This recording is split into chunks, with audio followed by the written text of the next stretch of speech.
我是不想上班的小林。然后这一集影片主要是记录我去南京大学交换前5天的行程。这是我第一次自己一个人搭飞机和规划行程，所以后面会发生一些意外的小插曲。这一次搭乘中国东方航空，从台北直飞到南京的机票是5644台币。这一班飞机是从下午5点25分起飞，7点35分降落，飞行时间大概是2个小时10分钟。飞机餐是卤肉饭，我觉得吃起来还可以。一降落就看见有人在放烟火，原本想说是不是有人在欢迎我，结果一看日期才发现今天竟然是元宵节。一下飞机就是10度以下，但是这边是干冷，所以跟台湾那种冷是完全不一样的。接着呢，就提着大包小包，一个人搭计程车去夫子庙。从南京禄口机场搭计程车到夫子庙大概是200人民币左右。这一次住的是南京夫子庙步行街轻居酒店，一个晚上是1520台币。这一次是在Agoda订房，但是大陆有一些酒店用台胞证是无法办理入住的，所以大家在订房的时候要自己注意一下。这边是酒店大厅，然后我这一次订的方案是不含早餐的，因为我通常早上都起不来。整间酒店的装修风格简约时尚，而且好像才刚开业不久，所以设备都很新。接着就来看一下酒店房间。酒店的房间干净舒适，而且看起来很新。但是酒店的位置刚好是在夫子庙步行街，所以空间会有一点小。不过位于夫子庙步行街也是它的优点，因为窗帘一拉开就能看见秦淮灯会。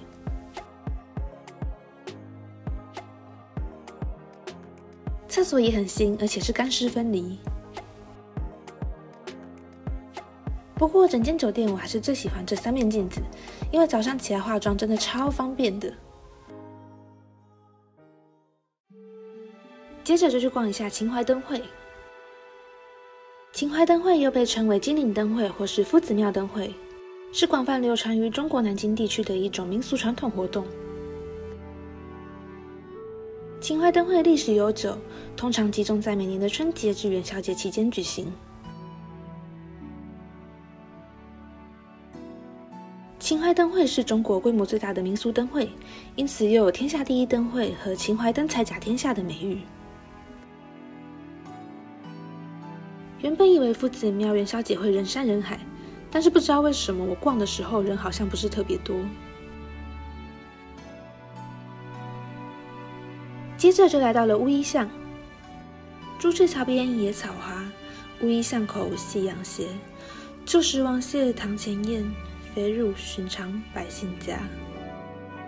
没错，就是大家或多或少都有听过的那一首唐诗《乌衣巷》。因为乌衣巷是东晋时期高门士族的居住地，连著名的王导和谢安也都是住在这里。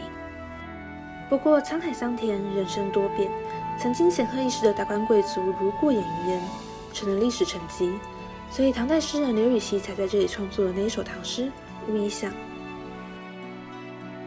然后就走到了小红书上大家常常打卡的地方，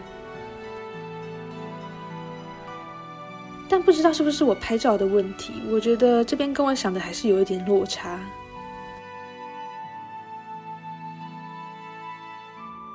秦淮灯会有些景点是要另外购买门票才可以进去的，但我去的那一天刚好支付宝出了点问题，所以都没有进去。而且这边竟然连现金都不收，所以我连小吃都买不起，顿时有一种软囊羞涩的感觉。不过夫子庙这附近很多地方都是重建的，所以会有一种很现代的感觉。不过秦淮灯会真的很漂亮，所以还是很值得来。而且这边11点才关灯，所以大家可以学我10点多来，就不会有太多人。当然白天的夫子庙也很漂亮，而且人会比较少一点，所以也很推荐。隔天一早起床就来逛老门东，从夫子庙走到老门东只要20分钟。老门东是南京的历史文化街区，因为地处南京城南门以东，所以被称为门东。老门东自三国时期便形成了行列式街道布局形态，历史上也曾是南京商业及居住最发达的地区之一。不过这个紫藤花瀑布是我3月底再去一次老门东拍的，所以如果你是2月去老门东就看不见这个紫藤花。老门东并不是很大，我个人觉得30分钟内就能逛完。这边的星巴克也长得超特别的。逛完老门东就来吃我在南京的第一餐。我点了一份香菇滑鸡饭17块和金陵烤鸭28块人民币。我觉得这个金陵烤鸭特别好吃，因为它跟北京烤鸭不一样，这一份烤鸭是有加酱的。不过香菇滑鸡饭就不是很好吃。吃完烤鸭之后，我就出来买梅花糕和桂花糕，2份是15块人民币。不过我个人觉得2个都不是很好吃。下一站来到了南京吴敬梓纪念馆。吴敬梓在秦淮水亭生活20余年，并在此创作了长篇小说《儒林外史》。而《儒林外史》作品中主要的场景也是设定在南京。从吴敬梓纪念馆往外看就是秦淮河河景。下一站来到了东水关遗址。东水关古墙指的是南京平城墙，距今已有600-700年的历史。千百年来，流经东水关的秦淮河也流淌出了10里秦淮文化。离开东水关遗址，就来到了位于南京大学附近的全季酒店。从夫子庙打车过来大概是35人民币。酒店大厅给人一种书店的感觉。接着就来看一下酒店房间。房间有很多木头家具，所以给人一种宽敞舒适的感觉。而且我住的这一间刚好有一个小阳台可以看风景。厕所则是干湿分离。Hello， 华柱，帮我打开窗帘。我在。小事儿。酒店可以声控打开窗帘。平日入住酒店的价钱是1622台币。酒店还提供茶具泡茶，而且这个小种红茶包还不错，我后来还淘宝买到宿舍喝。晚上就来吃连锁店南京大排档。我点了招牌盐水鸭、秦状元薄饼肉松、鸡汁回卤干、冰镇酒酿、天王烤鸭包、古法糖芋苗，还有民国美龄粥。最后还加点了一个蟹黄大虾汤包。插这里，这里，好吃。这一桌总共是129人民币。网络上都说来南京一定要吃南京大排档，价钱也很平价，但我个人真的觉得不是很好吃。隔天一早就来到了南京大学，然后我是参加政治大学的大陆境外交换生，来这里交换1个学期。南京大学创办于西元1902年，目前是985工程重点建设大学。南京大学共有鼓楼、仙林、浦口还有苏州4个校区。然后我是在最大的那个仙林校区交换，这个学校真的很大，大到什么程度呢？就是你出门一定要骑电动车，不然你走路根本走不到。当然我也是很有实验精神的，我上次就试过一次，从我的宿舍走到上课的地方大概要30分钟，结果走着走着就不小心迟到了。当然你也可以选择搭校车，一趟是0.5人民币。这一栋是南京大学的12食堂，因为离我宿舍最近，所以我常常在这里吃饭。听说12食堂是南大的高端食堂，就是又新又贵的意思。不过这个食堂的环境和食物真的是比其他食堂好很多。这是我在12食堂最喜欢也最常吃的一家，烤鸭加糖醋里脊双拼，一份是19人民币。这一栋就是我交换期间住的宿舍，一共有18层楼。我住的是3人房，因为是边间，所以空间比较大。然后还有独立卫浴，住1学期的费用是1500人民币。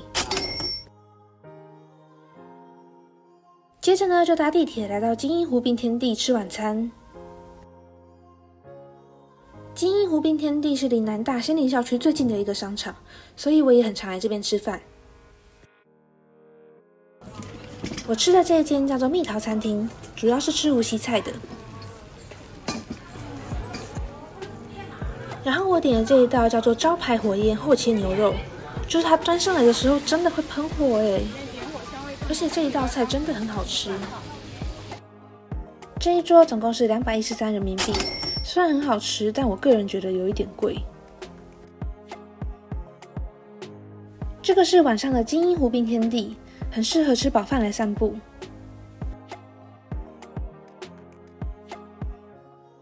然后再来买卢溪河的荣锦荔枝卷，一盒是23.9人民币，吃起来很绵密，适合喜欢抹茶口感的人。隔天就来到了位于南京新街口的金陵饭店，体验江浙沪独生女的一天。金陵饭店是江苏省第1家豪华5星级饭店，也曾被国际媒体视之为中国改革开放的窗口。但是因为小林的经费有限，所以没办法带大家去看金陵饭店的房间。不过没关系，购买了团购券的小林还是可以带大家去看一下金陵饭店楼下的芳芳法国餐厅。餐前小食是布里欧修面包，配上罗勒还有番茄风味的黄油。布里欧修是一种法国面包，吃起来外酥内软，口感扎实。前菜是薄切和牛牛舌、帕玛森芝士，配上芝麻菜。芝麻菜是一种原产地于地中海地区的植物。主菜是邦巴米海鲜烩饭，白虾配上贻贝。虽然这道菜的名字听起来很厉害，但是我个人觉得吃起来也就很一般。这道菜是法国传统皮蒂维耶，伊比利黑毛猪配上鹅肝。甜点是拿破仑千层酥，酥皮酥脆香甜，奶油口感细腻柔软，搭配酸酸甜甜的树莓，口感绝佳。这一餐用美团购买是88块人民币，我个人觉得性价比很高，值得推荐。吃完午餐之后，就来到了新街口。新街口是南京著名的商业中心。新街口的商贸集中度超过了北京王府井，还有上海徐家汇，因此又有中华第一商圈之称。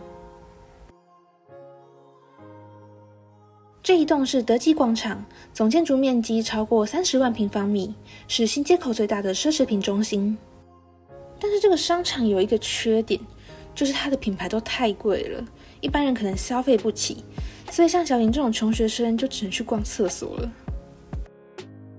不过没关系，因为德基的厕所是南京最贵的厕所，造价都是100万起跳，所以也很值得一看。这是位于德基广场1期2楼的蓝调式华宫电风厕所，造价是1200万人民币。接着就来到了德基广场1期3楼的赛博朋克夜电风厕所，造价是2000万人民币。不过在这个地方上厕所真的是会有一种怪怪的感觉。接着就来到了位于德基广场1期4楼的新中式禅意风厕所，造价是1000万人民币。德基广场的厕所已经成为南京著名的拍照打卡景点，不过我去的这一天刚好是平日，所以人不会很多。接着再往上走，就来到了位于德基广场1期5楼的炫目音绿风厕所，造价是1000万人民币。圆弧形的线条配上蓝色的三角钢琴，真的给人一种在欣赏钢琴演奏会的感觉呢。虽然我本人不是很懂厕所门口为什么要摆钢琴，但是每层楼的风格都截然不同，所以还是很值得来看一次。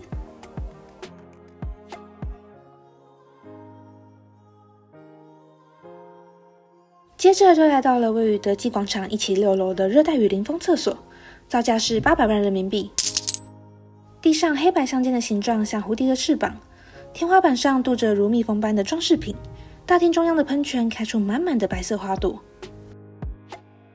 厕所完美结合艺术与奢华，打造一座绿意环绕的春日花园。逛完了豪华厕所，就来吃位于德记广场2期7楼的蒂娜朵拉意大利手工冰淇淋。而且这家冰淇淋店还可以先试吃再选口味耶。我点的是双片甜筒，抹茶配上泡泡糖口味，价格是41块人民币。冰淇淋外观精致也很好吃，但真的有一点点贵。吃完冰淇淋就来到了位于德记广场2期负1楼的窗台现烤蛋挞。我点了一个开心果麻薯蛋挞和抹茶甘纳许生条塔，配上一杯紫薯爷爷，美团购买是29.9人民币。我觉得这家店好吃不贵，值得推荐。吃完下午茶就继续逛新街口，因为新街口很大，所以真的可以逛一整个下午。逛完新街口就来到了位于诺富特酒店20楼的菊次郎特选东京烧肉。烧肉店的装潢主要采用木材和石头，配上绿色植被，真的给人一种在野外露营吃烧肉的感觉呢。前菜是菊次郎沙拉还有土豆沙拉，但我个人觉得吃起来很一般。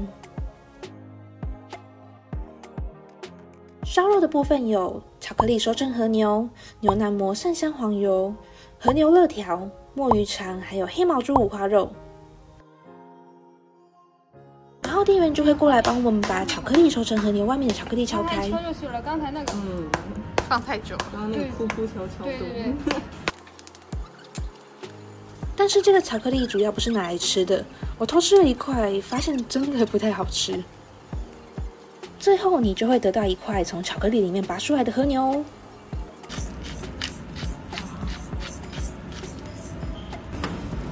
这家烧肉店最棒的地方就是会有人帮忙烤肉，因为我本人技术不好，常常把烧肉烤到烧焦。而且不知道为什么看别人烤肉会有一种很享受的感觉。主食是和风烧肉饭，但我觉得不太好吃。接着就来吃甜品，甜品是面包冰淇淋。冰淇淋被夹在刚烤过的面包里，吃起来口感酥脆浓郁。而且菊次郎烧肉位于诺富特酒店20楼，所以可以看见新街口的夜景。整间餐厅从环境、气氛到服务都很好，所以值得推荐。这一餐在美团购买，巧克力熟成和牛双人餐是398元。虽然烧肉不是每一道都好吃，但我觉得整体还是不错。隔天中午又来到了金鹰湖滨天地吃沙胆标炭炉牛杂堡。这家店主要是吃广式牛杂堡，所以店内的装修主要也是走一个广州、香港一带的怀旧风格。我点了一份标书秘制牛腩堡、牛舌还有广式炸脆奶，这样总共是188人民币。我个人觉得牛肉很嫩，还不错吃。吃完中餐就搭地铁来到了南京江宁织造博物馆。江宁织造博物馆主要展陈江南纺织文化，还有4大名著《红楼梦》的相关内容。江宁织造博物馆的建筑整体风格主要以中国山水画中深远、高远、平远的意境为主。博物馆的门票一张是30人民币，但这个博物馆比较适合看过《红楼梦》的朋友。如果没看过《红楼梦》，可以直接去旁边的南京1912街区走走。南京1912街区主要是为了纪念孙中山先生于南京就任中华民国临时大总统。